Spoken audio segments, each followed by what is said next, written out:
Hi, everybody. I'm Dee Lisa. I'm the Dream Doula. I help people tap into intuition to manifest their best lives. And I'm Chelsea. I'm the creator of Color Mending Therapy, and I teach people how they feel emotions through coloring. So fascinating. I want to know so much more about this. But years ago, I was a real estate broker. And somewhere in there is like the colors of the year are coming out, and then people were painting their houses different colors and this and that. And I got deep into the psychology of color after I read an article about how prisons stopped painting their walls white, and mental institutions stopped painting their walls white because white made people aggressive and kind of crazy. Wild. Yeah, I Isn't believe it? it. Yeah, yeah, I believe it. It's so interesting to see how the effects of colors have Yeah. on different people and their moods and behaviors, and yeah, it's all fascinating. Yeah, so the whole idea that the color of the walls or the color of the space you're in, if you notice, if you go to a fast food restaurant, they have red and orange and yellow.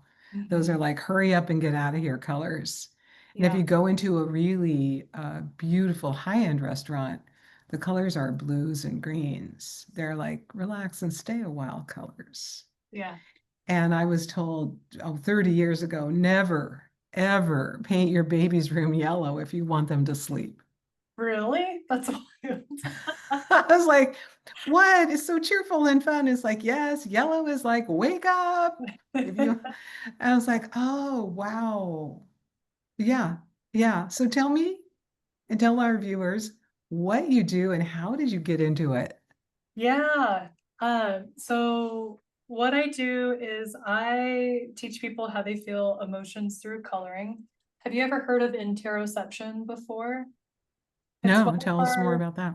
yeah, it's one of our internal sensory systems. So interoception is the same sensory system that we use to figure out when we need to go to the restroom, or if we're thirsty, or if we're hungry, or when we're full. It's the same sensory system that our brain uses to identify and label sensations in our bodies that it labels as emotions. So I specifically work with people in their affective or affective interoception.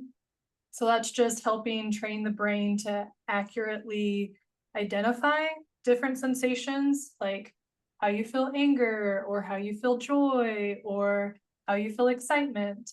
That way, your brain, every time you feel that sensation again, your brain automatically knows how to more accurately categorize that emotion. So you're able to figure out how to just feel more balanced and adaptable through the highs and lows of life. And you've probably heard that if you notice how long an emotion stays in the body, it's only 90 to 120 seconds. Yeah, yeah, yeah. So it's 2 minutes or Uh-huh. less, you're going to feel that emotion and then it's going to pass. And most people resist their emotions, wouldn't you agree? Yes, that's where I was like 10 years ago.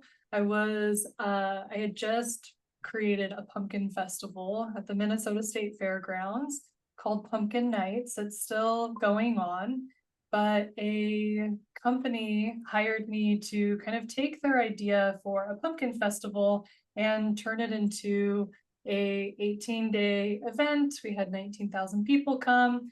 And I was so used to not feeling emotions and suppressing emotions that one of my coping mechanisms was being a workaholic, and I just burnt myself out. And then I realized that after I got like a certification training to use guided visualizations, which I mean, it's basically getting someone into a dreamlike state and using guided visualizations to help them move through trauma. So we would go back and revisit traumatic experiences, move through the emotions, and get the person to a place to where they could rewrite the feelings and perceptions around that experience so that they could update their mental models and the beliefs about themselves and the beliefs about the world.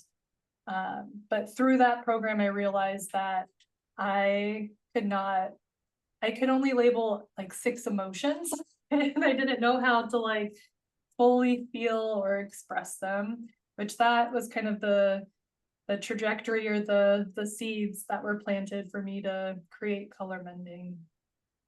That's so beautiful. And do you see in your work that men are comfortable with different emotions than women are? They are. I think what's interesting about emotions too, and the way, because our brain constructs basically every emotion that we feel. It uses 3 specific data points. So the first is like our sensory system. So what are all the internal and external uh, inputs that we're getting from our sensory systems, from like sight to audio to olfactory to taste, and then your internal ones like interoception and proprioception. So that's one set of data. The second set of data is affect. So just a general reading of like, how much energy do I have? Is this a high energy or low energy moment? And am I feeling pleasant or unpleasant? And the third one is our basically all of our past experiences. And what's really interesting is that all of our past experiences encapsulate like our personal individual experiences. It also uh, it also encompasses what our communities or our families have taught us about specific emotions or about specific experiences. And even like culturally as a society and what the media is like telling us to. So it's really interesting to see. I think that's my theory at least, is that men are so much more comfortable feeling some emotions that like women aren't, is because their social programming and conditioning has basically not made those emotions feel as threatening or as like scary than it could be for women. Yeah, for example, I think men are comfortable being angry. Mm-hmm. And if a woman really uses her anger, she's a bitch. If a Uh-huh. man uses his anger, he's powerful.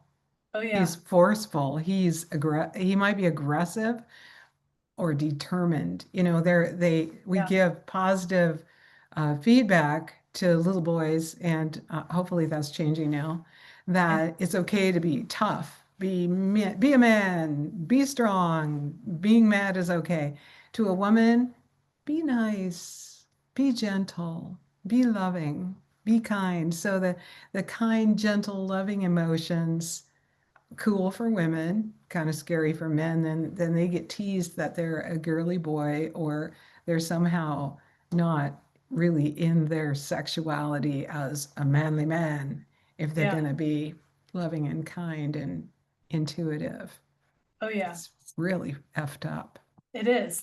It is. It's effed up in so many ways. It really is. And I've seen like a trend, especially with like my nephews who I have a 6-year-old nephew and even a 6-year-old niece. And you, I have hope that like things are changing, that people are just more comfortable letting kids experience the full range of emotions and Yeah. not necessarily putting them in these like preconceived boxes. Yeah, that's beautiful. Um, to be comforted by a parent if you're crying and you're a little boy, to be championed as a little girl, to be like in your power. Oh yeah. That's gonna change everything. Well, tell us more about what you do with color and how you got into that. I want to Yeah. know. Yeah. So after I graduated the certification program where we use the guided visualization, I started working a lot with people and they would have like really massive breakthroughs. A lot of my clients would tell me they had bigger breakthroughs in like 10 years of therapy, but there still was something felt so off. And so in 2020, I was working with a ton of people because I wanted to kind of give back to the community. And so I started just offering free sessions to anyone. And what I saw is that a lot of the clients that I was working with were relying on co-regulation or having other people interpret for them how they were feeling and what they should do about it Mhm. versus like self-regulation. And so I also noticed that in me too, which was so painful. Of like, I know what the emotions are, but there was still something there. There was like just a fear around me fully feeling feelings. I mean, after 26 years of suppressing, and at that point, it was like after 30 years of suppressing feelings and not fully feeling feelings. I mean, you do something for that long, you have a lot of data of like how to keep yourself safe.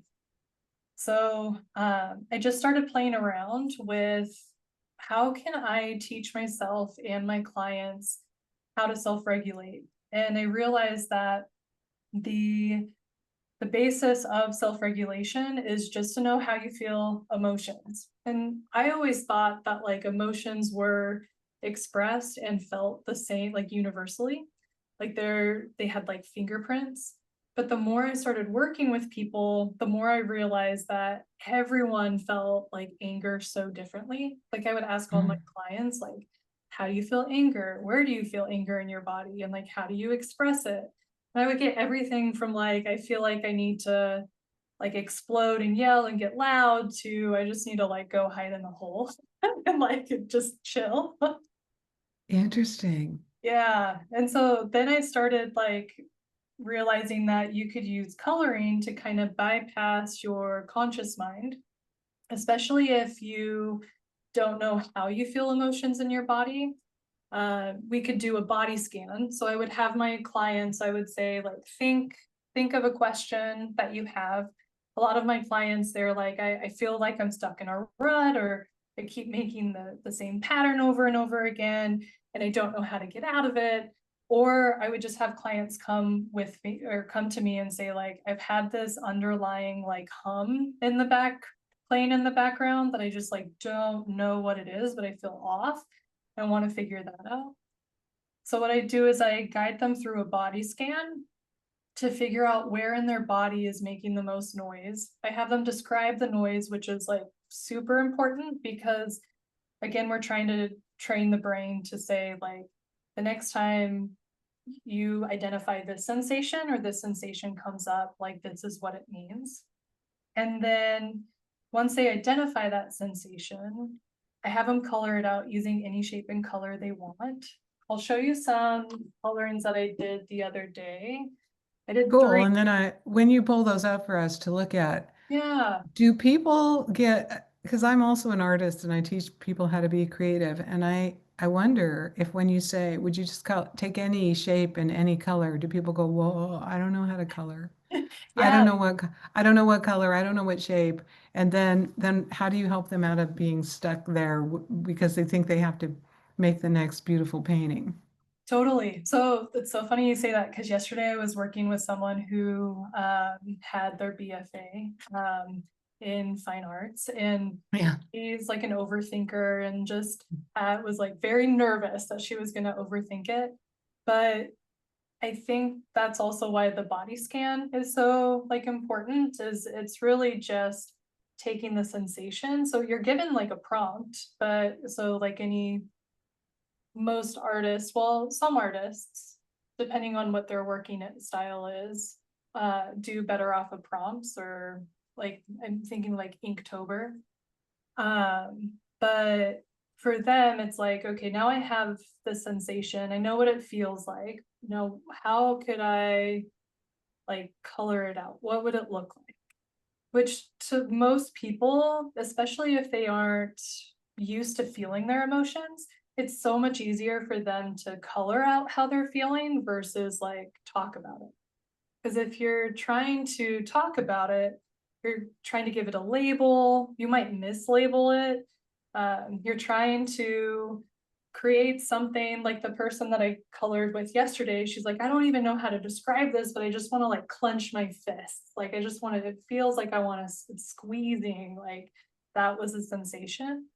So, I mean, she could tell me that, but then to get her to actually color it out, it's actually pretty easy. I think that's the most surprising thing is like even with someone with an art background or who has the background to follow specific art principles, the intuitive coloring aspect of it is kind of freeing.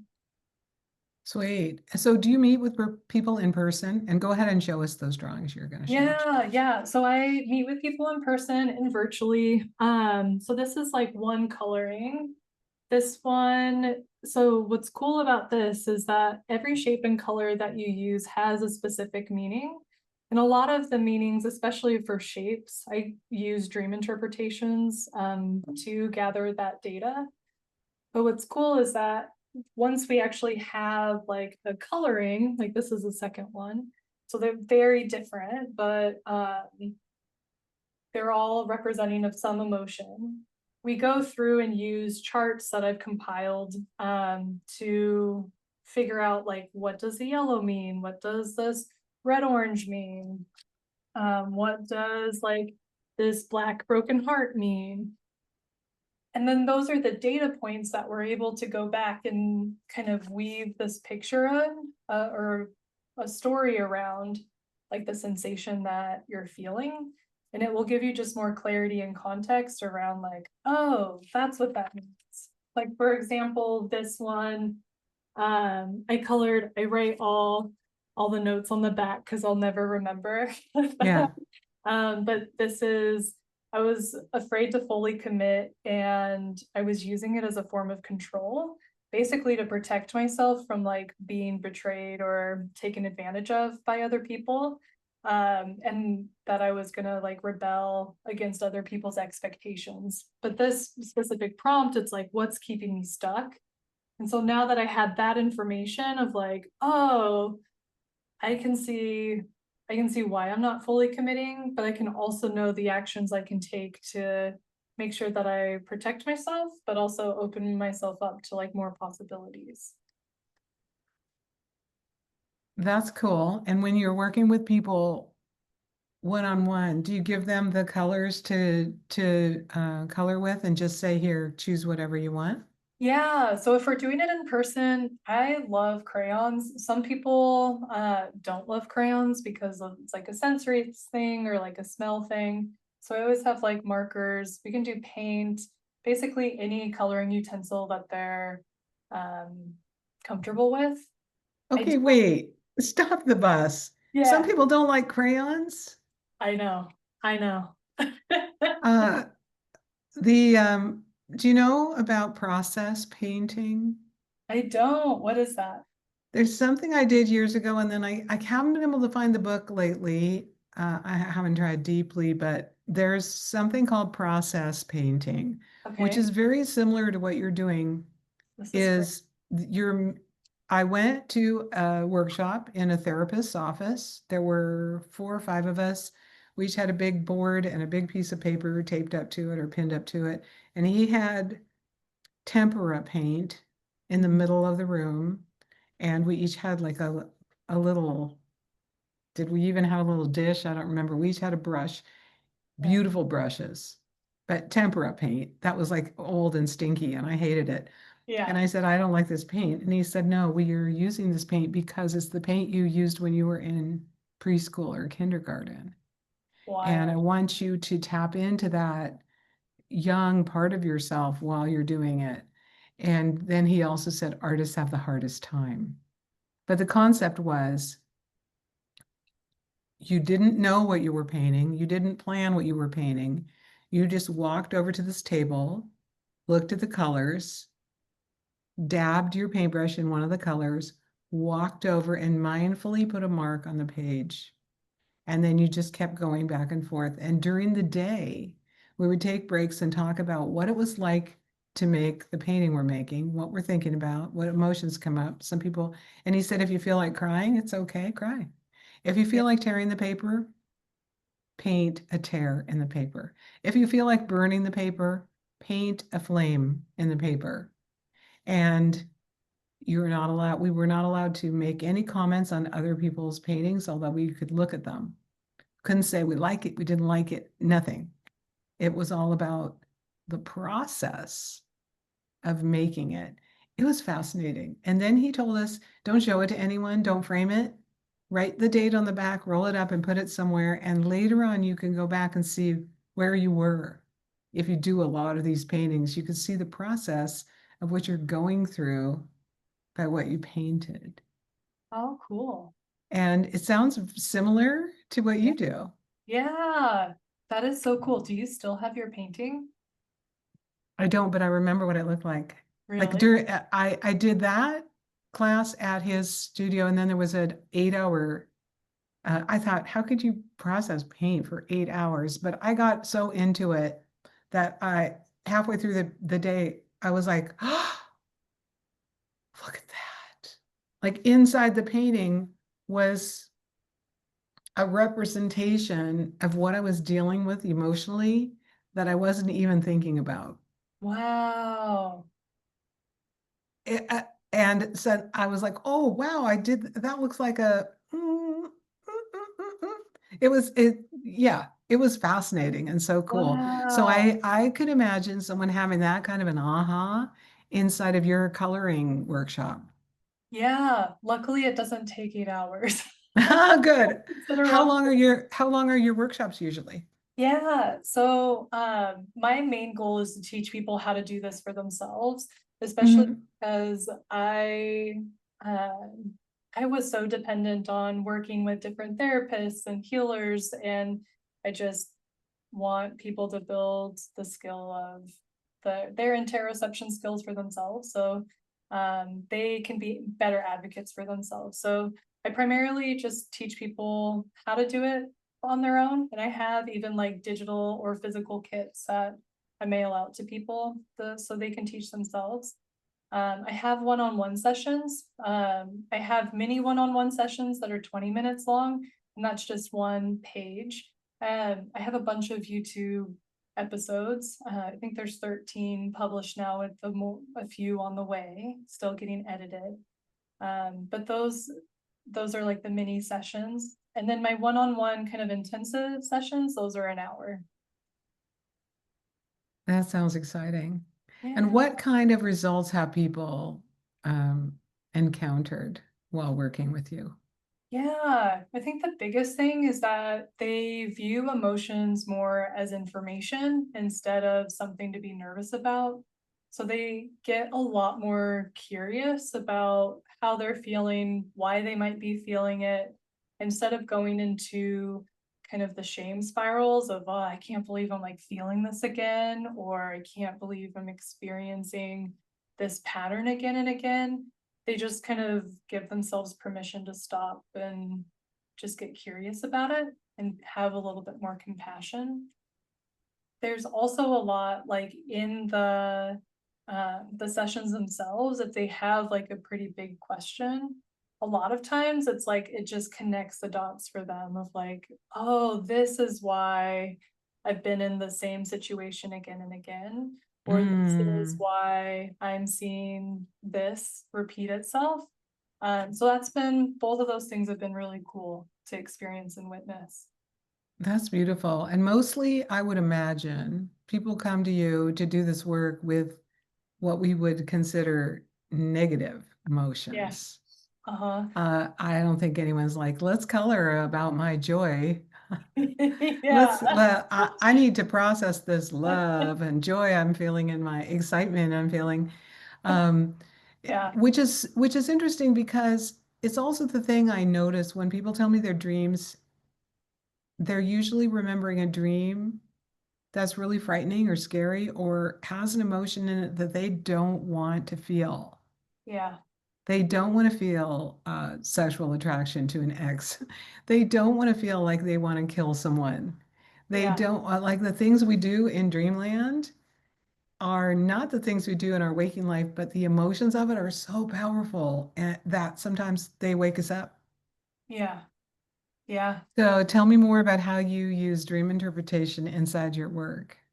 Yeah. So dream interpretation is really cool. It was basically, I mean, you know this, but it's been around for centuries. And it actually was the basis of Carl Jung's like theory, which was the basis of like cognitive behavioral therapy and art therapy. So there really is kind of this cool through line between dream interpretations and what's going on in our subconscious and like our waking present, like therapy and mental models and stuff. So what I did, so colors represent emotions. So colors, they have heavy and light meanings. So I use heavy and light instead of negative and positive because exactly Oh, what you were saying, it's like yeah. emotions, like there aren't any negative. It's just like information. It's just like you're gonna get information that feels a little more serious or and heavy, or it feels like really expansive and airy. Um, so colors, they have two different like categories, so heavy or light. And then shapes are what the emotions are about. And shapes, that's where I primarily use dream interpretations to identify like what is the general theme of like a circle, or what's the general theme of a triangle or grass or a tree. So I have over 145 common shapes. So I just tracked, I've worked with over 300 people, and anytime I saw a new shape, I would write it down and then do a bunch of like dream interpretation research. So pull from different sources and see what was like a common thread. And then the next time it came up, like in a coloring, I would ask them, like, circles tend to mean like how certain or how certain you're feeling or uncertain you're feeling. Does that fit? And if they were like, oh yeah, that totally fits, then it would get added to the book.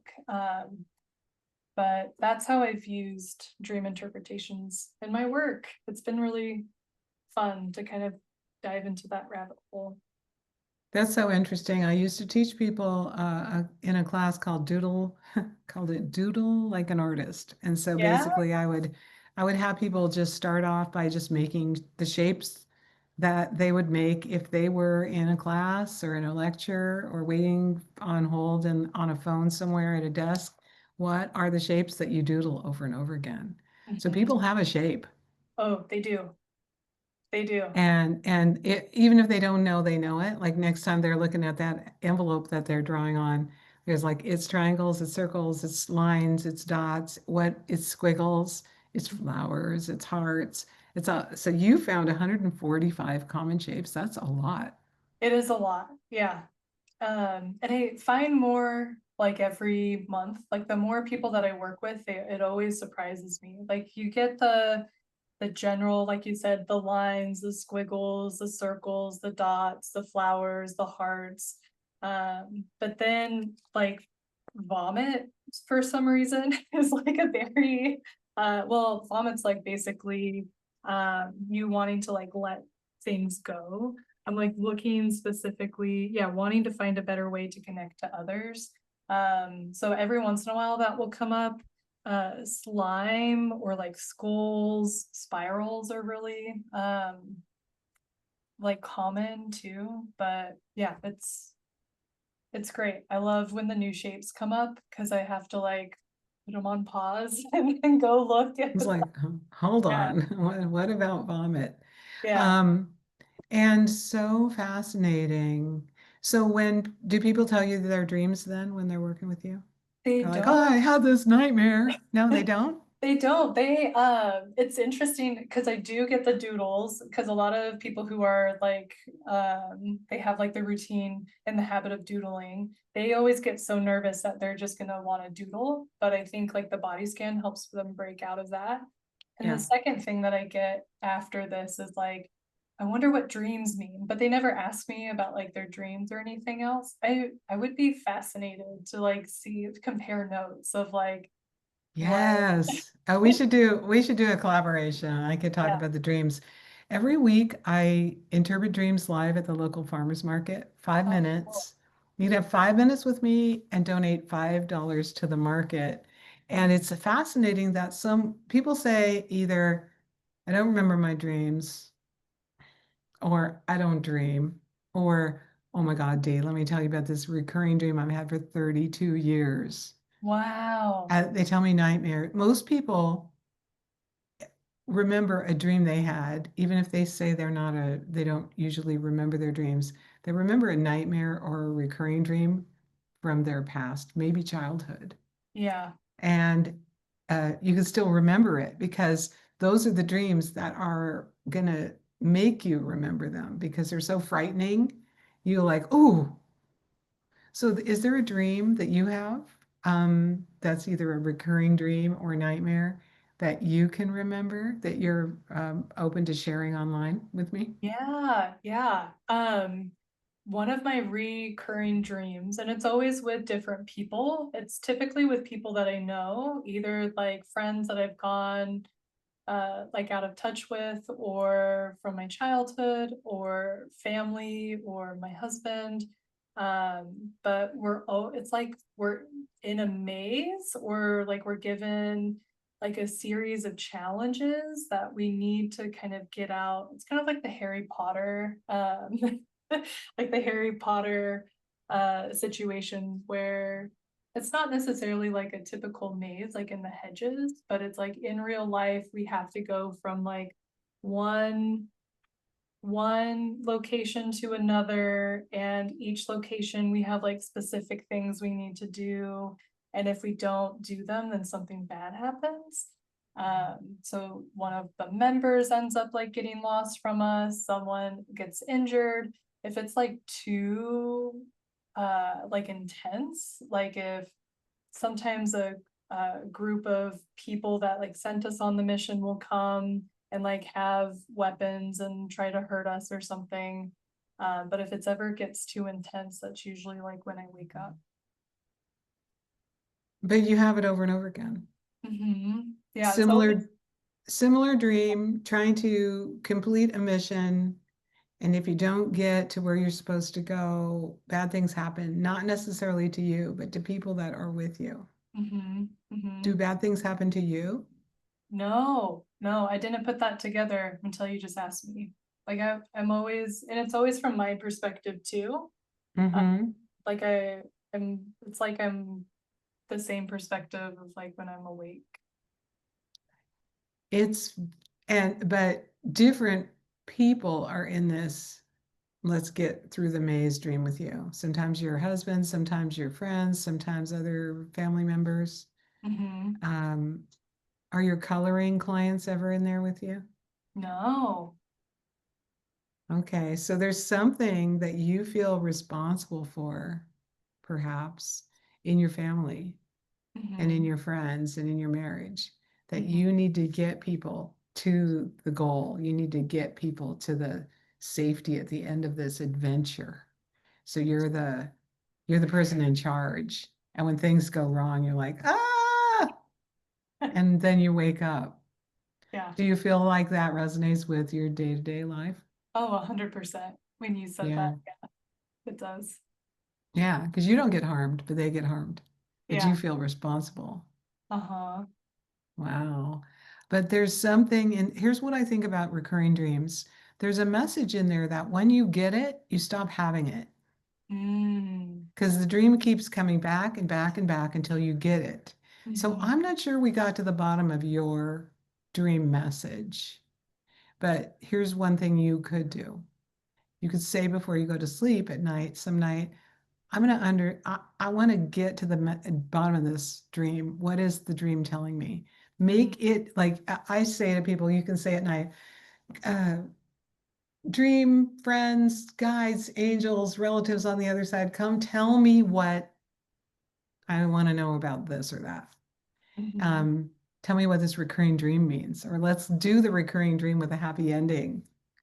Yeah. And maybe the end of this maze or challenge or mission is you're standing on a stage and teaching something, Mm-hmm. or or you're on vacation. I don't know what the end Yeah. is, but you don't Yeah. get to the end. You keep like trying to get to the end, and then Mm-hmm. you wake up before you get to the end. Yeah. Fascinating. Yeah. Fascinating. For me, I had a recurring dream for 32 years. You did? What was it? Someone stole my flute. Oh. In the dream, I went home, all these different homes I lived in. I knew it was my home, but it wasn't really because it was a dream. It was like an apartment or a house or something. And it was like a crime scene in there. Everything's thrown around. And my flute is missing. And in the dream, I'm so upset. I'm so mad. I want to call the police. I want to get my flute back, blah, blah, blah. And in the dream, I hear, what do you care? You don't even play that anymore. And then I'd wake up and go, okay, wow, that's weird. It's true. I played this flute in like high school and college and when I was in my 20s, but I haven't played it for a long time. Although I hide it now, so no one steals it, which is so funny. But what happened was I asked therapists, I asked friends, I asked people who just got out of college with psychology degrees, what do you think this dream means? And they're like, I don't know, performance anxiety, this or that. All their answers were not the true dream meaning for me. But I went Yeah. to art school. I went to art school and learned how to really make paintings in a still life atelier for 4 years, and the dream left me. Really? So that dream is not about the flute. It's Mm, not about playing the flute or not playing the flute. It's about being creative. mm, And so my mind was telling me I have a desire to be creative and I wasn't doing it. I wasn't playing the flute. I wasn't making paintings. I wasn't doing anything else. And now mhm. I call myself an artist and I don't have that dream anymore. Oh, cool. But it was so obscure. Like the message in there is like, what's with the flute? Yeah. So for you, like what's with the mission? What's with the maze? What's with my friends and family and my husband and these other people being in this challenge with me? Is it just about life? But what's the message about life? Yeah. Maybe the message is bad things happen to other people and it's not your problem. Or maybe the message is the whole adventure of life is to go through the maze with your friends and family and have fun. So have you ever been in a dream where you woke up inside the dream and you realized it was a dream? Yes, I have. So that's called lucid dreaming. So if you can be in that dream again and wake up inside the dream and go, oh, this is a dream, then see if you can shift and change it. Interesting. Because Yeah. there's three kinds of lucid dreaming. There's you know you're in a dream, but you're just watching the dream Hmm. like a movie. You know you're in a dream, or you are the actor in the movie and you can do something about changing what you're doing. Or third, you know you're in a dream and you're the director of the movie and you can make other stuff happen. Yeah. So if you wake up in a dream, you can slay the monster, you can fly, you can walk through walls, you can Yeah. wake up if you want to. Um, so I can't wait to hear if you have that Yeah. dream again, what happens, or if you have a clarifying dream to tell you what it's all about. Yeah. Even just you like talking about it too. Do you know much about like indigo children? Yes, a Yeah. little bit.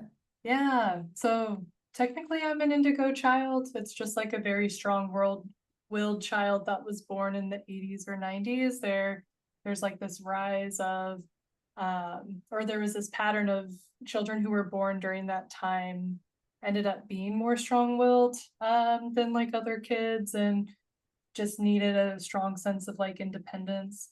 And a lot of that is tied to like cycle breaking or changing like generational trauma or generational patterns. Um, so even I think that my dream could be tied to that. I mean, I'll have to ask my spirit guides if that's really Yeah, that's there. fascinating. Fascinating. I forgot about the indigo children thing that was happening. And now, of course, there's the many people on the planet are intuitive empaths. And I Mm, believe the indigo children are that as well. I mean, you grew up just knowing more than other people know hmm. and being in tune with other people's feelings. And so it's not surprising that you would help people with their feelings. Yeah. And it's also kind of so well, it makes it funny too that I suppressed my feelings for so long and I was running Yeah, away from them.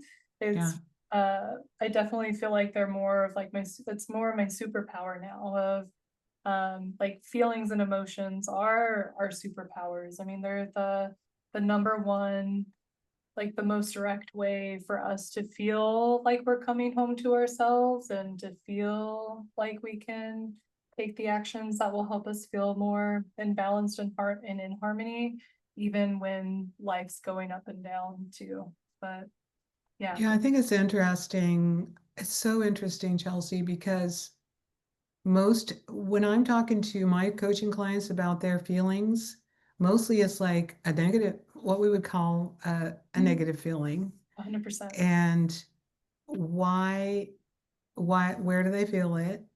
And when they notice they're feeling that, what were they just telling themselves? Yeah. Because the negative feeling is attached to your telling yourself some kind of bullshit that's not true. Yes. Yeah. Or what I was saying today on social media is like my brain is a little bitch sometimes. The human brain is trying to keep us safe. And Yeah. so it's wired for things that we don't necessarily need it to be wired for in our modern world. And Yeah. so we're like walking around and we're feeling kind of bad in our body. It's like, what were we just saying? We're probably saying something like, that's never going to happen. And that's not going to work out. This person isn't going to like me or whatever. That if you can notice the feeling and then notice the thought under the feeling, you can go, oh, how interesting. Mm-hmm. Yeah. Because it's not true. That thing you're telling yourself that's giving you that, um, you don't call it negative. What do you call it? Heavy. Heavy. You're feeling heavy. You're feeling sick, maybe. You're feeling like maybe you have a headache or a stomach ache or pain in your chest. Those feelings are attached to you're telling yourself some kind of something that's not true and it's not helpful. And your body's like, hello, hello out there. This is happening. Pay attention. And Yeah. so many people, like you said, just stuff it, ignore it, drug it out, drink it out, get rid of that feeling at all costs. Mm-hmm. I don't want to feel that. Well, no, who would want to feel heavy feelings all day long? Nobody. Yeah. Yeah. It's so true. Have you heard of the neuroscience researcher based out of Boston? Her name's Dr. Lisa Feldman Barrett. No. She is one of the people that I use to develop the tool as well, her research. So her research is basically that all emotions are constructed, and which is kind of revolutionary for like the neuroscience world, because there's so many people out there and even companies who are spending millions and billions of dollars like trying to map the facial patterns of like the universal facial patterns for happy or sad or Yeah. anxious.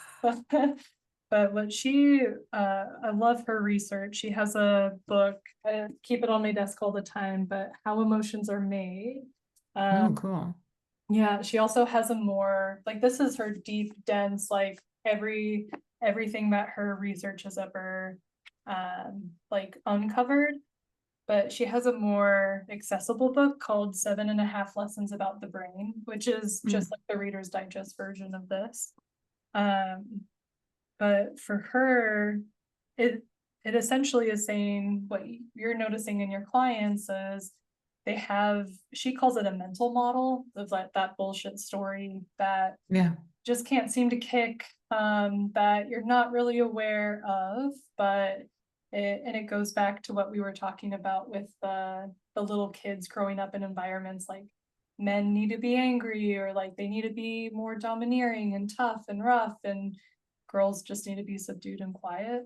So all of those kind of form these stories, and that's how our brain classifies the sensations in our bodies.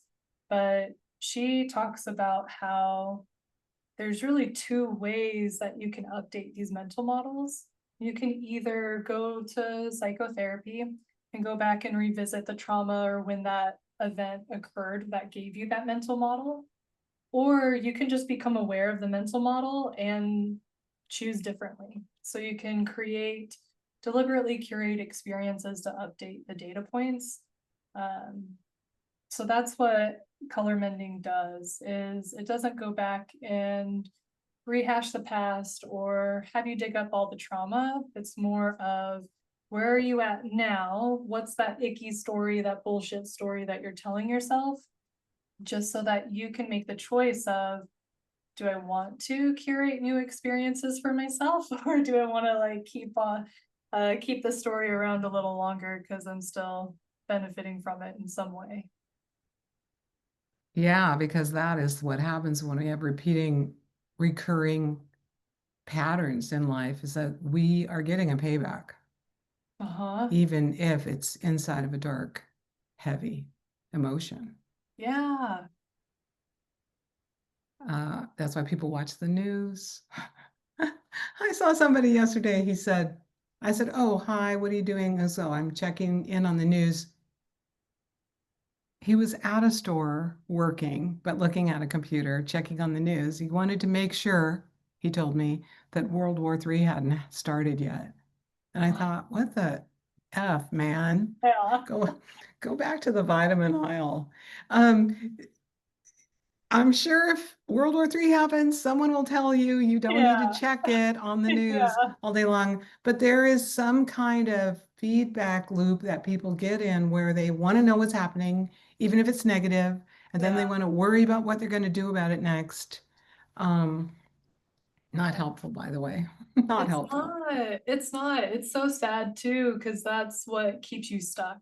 Like being in those patterns or being so obsessive or fixated on something.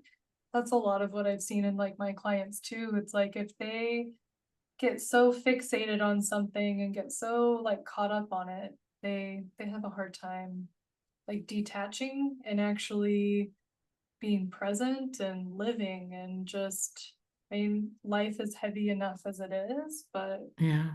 and we can still be advocates. And that's also the interesting part too, is that a lot of people think like if I'm fixated on this one thing or what's going wrong, like then I'll be able to fix it. But it's like you have to have a full cup yourself. Like you have to like be in a good mental state for you to like actually enact change and like make sure World War III doesn't happen. So 100%.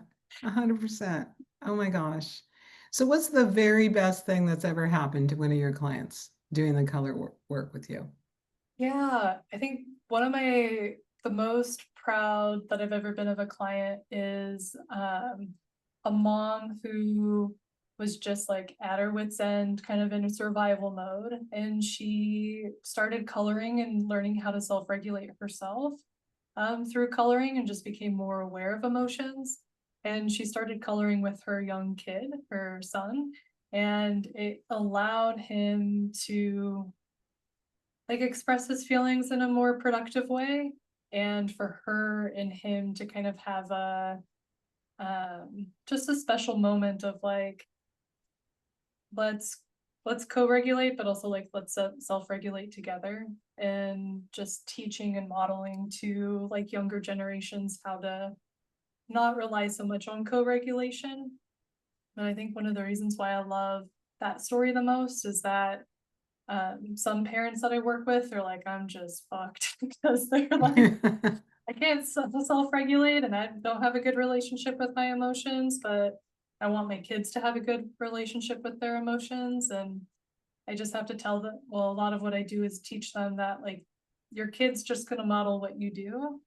And so being able to help them self-regulate and see their kids kind of just follow their lead is really rewarding.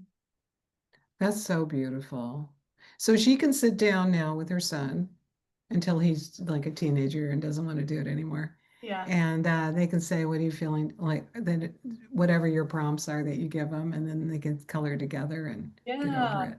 That's Yeah. so cool. Yeah.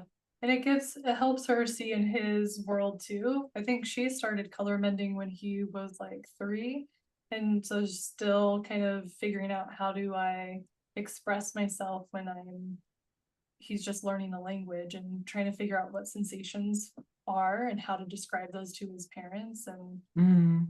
she was able to kind of use the charts and see her couple it with her observations and figure out like how can I better co-regulate him and teach him how to see these things in themselves and kind of narrate to him his emotions too. Ah, that's beautiful. That's so beautiful. Well, if there's one thing you want the listeners to know about you or what you do, of course, we'll put in the show notes how to find you. But what's the one thing that you would leave us all with a mic drop moment? Yeah, just curiosity. Curiosity is the best thing, the best skill that you can have in life when it comes to emotions or just anything really, any situation you're in, just be curious. Oh, that's beautiful. Thank you, Chelsea. And then how can people find you? Yeah, you can follow me on TikTok or Instagram at Color Mending Therapy and colormendingtherapy.com. Thanks for being here today. It was Yeah, super fun to have this conversation with you. right back at you. Thank you so much for having me. Yeah. Bye, everybody. Bye. Aw.